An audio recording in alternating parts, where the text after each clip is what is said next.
ఆమేన్, హల్లెలూయా. యేసయ్య బ్రతికి ఉన్నప్పుడు ఆశీర్వాదాలు కలిగినాయి.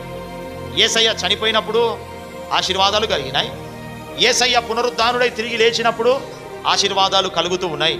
మొట్టమొదట పునరుద్ధానుడైన తర్వాత యేసయ్య పలికిన ఆ మాటలు, యేసయ్య పలికిన తన నోటి నుంచి వచ్చిన శుభవచనాలు ఏంది అనంటే, మీకు శుభమవునుగాక, మీకు శుభమవునుగాక, మీకు శుభమవునుగాక. ఆమేన్, హల్లెలూయా. రోజు పునరుద్ధానుడైన దేవుడు, మృతిని గెలిచి మరణమును గెలిచి సజీవుడిగా లేచిన దేవుడు, ఆయన నోటి నుంచి పలికిన శుభవచనం, మంచి మాట ఏంది అని మనం గమనిస్తే, మీకు శుభము కలుగును గాక. ఆమేన్, హల్లెలూయా.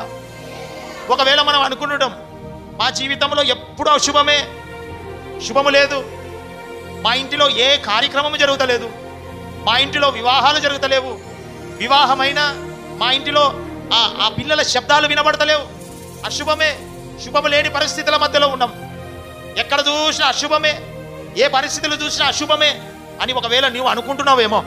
అయితే పునరుద్ధానుడైన దేవుడు, ఆయన సజీవుడిగా లేచిన దేవుడు అంటూ ఉన్నాడు, నిన్ను ఎదుర్కొని, ఏదంట, నీవు ఆయన దగ్గరికి వచ్చేది కాదు, ఆయనే నిన్ను ఎదుర్కొని, ఇదిగో బాబు షారోన్ ప్రార్థనా సంఘ విశ్వాసులారా, ఇదిగో మీకు శుభము కలుగునుగాక, మీకు శుభము కలుగునుగాక, యేసు నామమున మీకు శుభము కలుగునుగాక అని ఆయన మిమ్మల్ని ఆశీర్వదిస్తున్నాడు, చేతులెత్తి ఆశీర్వదిస్తున్నాడు.